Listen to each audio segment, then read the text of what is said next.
Hello and welcome to PlayStation Racer. My name is Mitchell Morgan, and in this video I've got something a little bit different.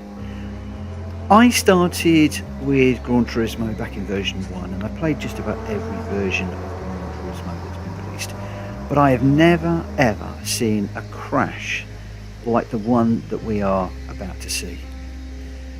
We're at Kyoto Driving Park, and I'm on the circuit experience, and as you can see on the screen I've gone gold on all of the sectors and also the time lap. I had to do this screenshot after I'd actually finished this, but so the video is a little bit backwards, but what I was working on was sector 1. So you come down the straight, you've got a tight left-hander which is quite long, and then you go into a series of bends like the S's, during which you've got to pick up as much speed as possible to get that gold time.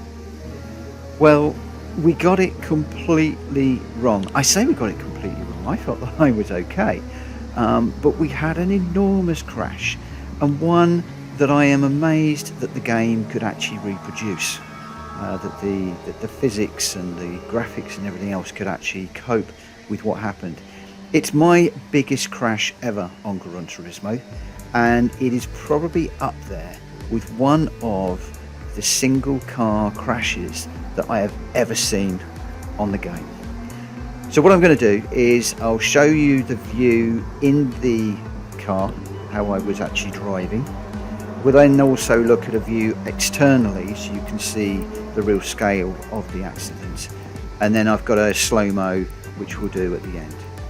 So let's get down to the actual video itself. Enjoy. So as I said, we're at the Kyoto Driving Park. We've come down the straight into this tight but very fast left-hander, and then we're watching for the apexes at the left and the right. We're trying to cut these to build as much speed as we can through here, and just as we're exiting them, the car just gets flipped. We do a complete barrel roll in the air, we land on the tyres, and we carry on.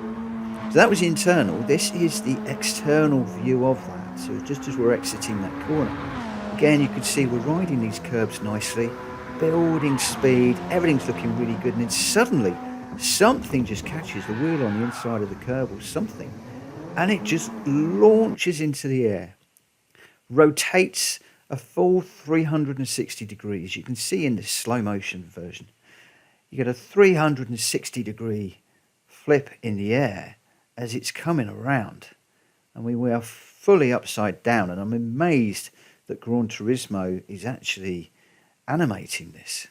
Very impressed. And we come right the way across the track, so the car's gone a full 360. We go into the catch net, and it throws us back across the track.